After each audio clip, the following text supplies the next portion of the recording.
Just a few hours ago, I spoke with Prime Minister David Cameron. David has been an outstanding friend and partner on the global stage, and based on our conversation, I'm confident that the UK is committed to an orderly transition out of the EU. We agreed that our economic and financial teams will remain in close contact as we stay focused on ensuring economic growth and financial stability. I then spoke to Chancellor Merkel of Germany, and we agreed that the United States and our European allies will work closely together in the weeks and months ahead. I do think that yesterday's vote speaks to the ongoing changes and challenges that are raised by globalization. But while the UK's relationship with the EU will change, one thing that will not change is the special relationship that exists between our two nations. That will endure. The EU will remain one of our indispensable partners. Our NATO alliance will remain a cornerstone of global security, and in a few weeks we'll be meeting in Warsaw for the NATO summit. And our shared values, including our commitment to democracy and pluralism and opportunity for all people in a globalized world, that will continue to unite all of us. And that is the work that brings us here today. The world has shrunk. It is interconnected. All of you represent that interconnection. Many of you are catalyzing it and accelerating it.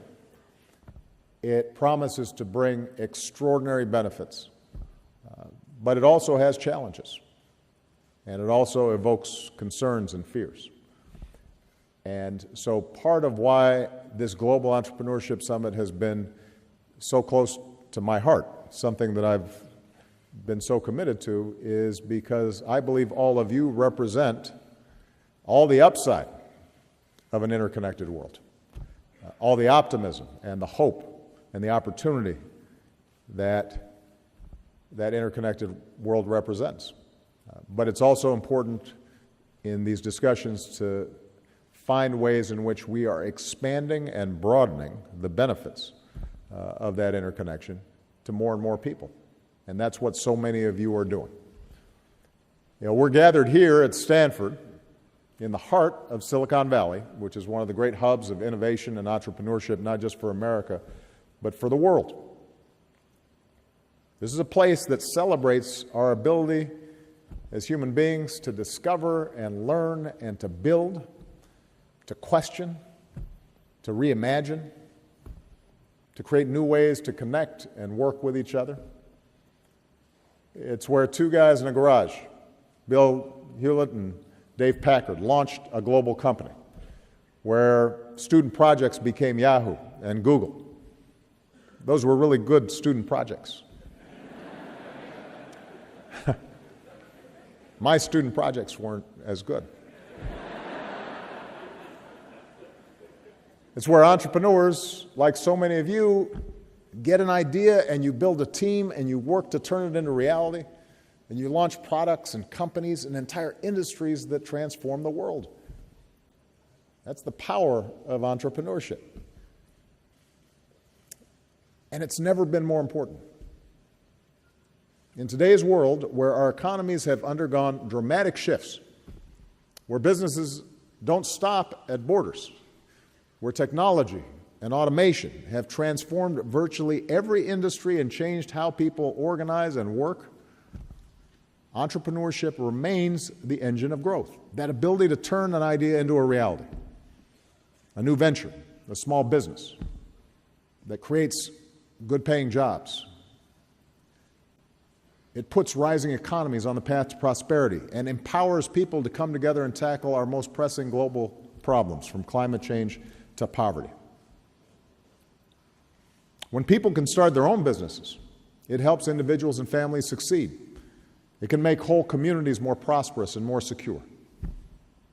It offers a positive path for young people seeking the chance to make something of themselves, and can empower people who have previously been locked out of the existing social order, women and minorities, others who aren't part of the old boys network.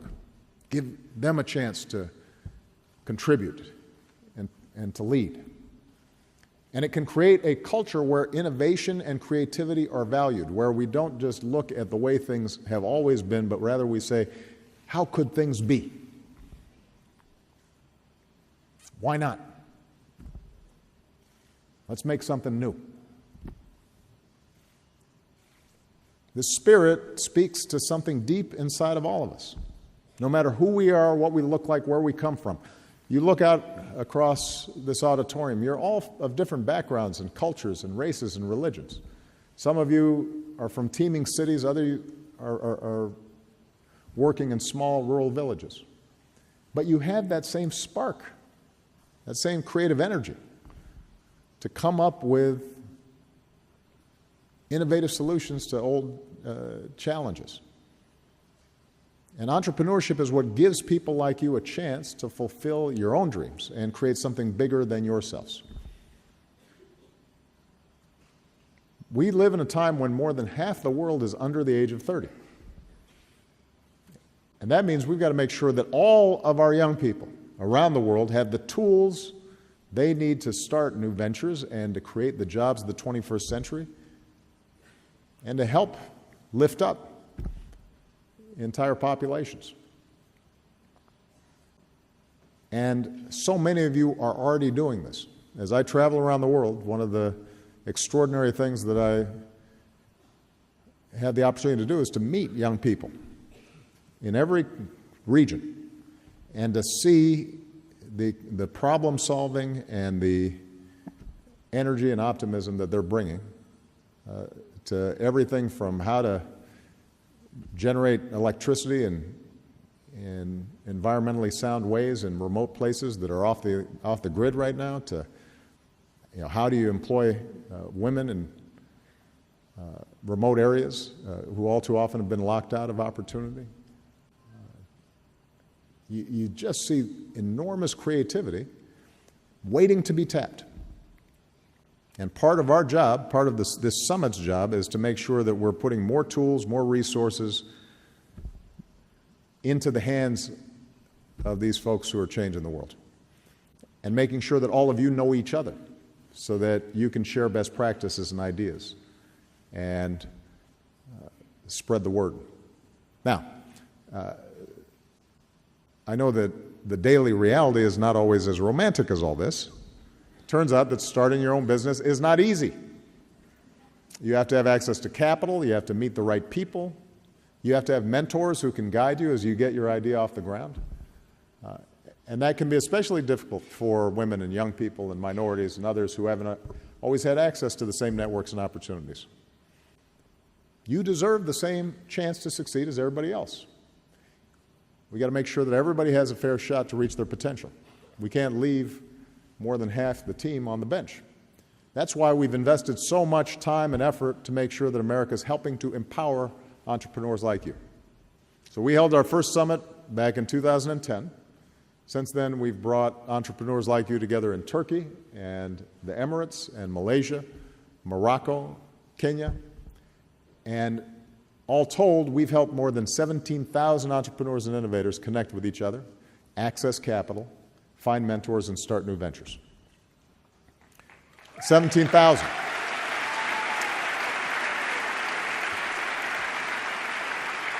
I think of the Tanzanian startup that helps farmers reduce their harvest losses, or the company in Nepal that's helping to improve charity health care. There are 11 Cubans who are here today, the first Cubans to join us at one of these summits.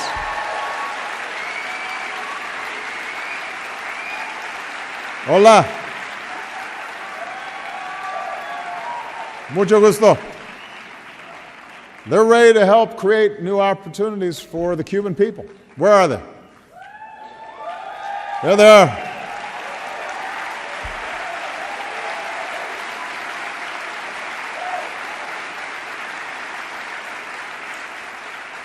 I want to thank Antonio Gracias, a leader in private equity and one of our presidential ambassadors for global entrepreneurship, because his support was critical in bringing these young Cuban entrepreneurs here. So that's deserving of a hand. I'm also pleased to announce that we have a new group of business leaders signing on as entrepreneurship ambassadors. This is something that we started as part of the summit, and they have put their time, energy, effort, and in some cases their money behind entrepreneurs around the world. So some of our new ambassadors, Sarah Blakely, CEO of Spanx, Jane Werwan, CEO of Dermalogica, Stephen Jurvetson, partner at Draper Fisher Jurvetson, and Patrick Collison, CEO of Stripe.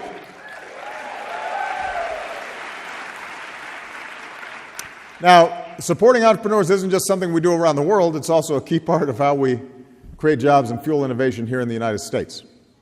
And it's why we're working with communities to streamline the process for launching a company. Startup in a day. It's why we're expanding Innovation Corps, our program to equip more scientists and engineers with entrepreneurial skills. And it's why at this summit, dozens of top tech companies, from giants to startups, are committing to make their technology workforces look like America, including by publishing data on diversity each year and developing the tech talent of people from all backgrounds. We're very happy for the commitments that they've made, so give them a big round of applause for that.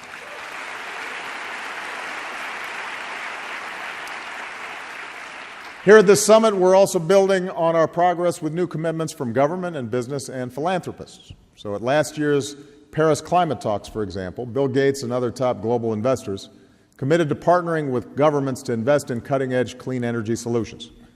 Today, we're launching an initiative to connect some of these global investors and others with clean energy entrepreneurs from developing countries.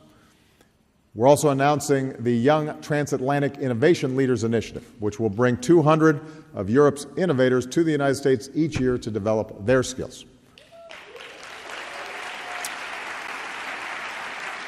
And we've got organizations like Endeavor, which supports entrepreneurs, starting a $100 million fund to invest in companies across Latin America and the Middle East, in Africa and Southeast Asia.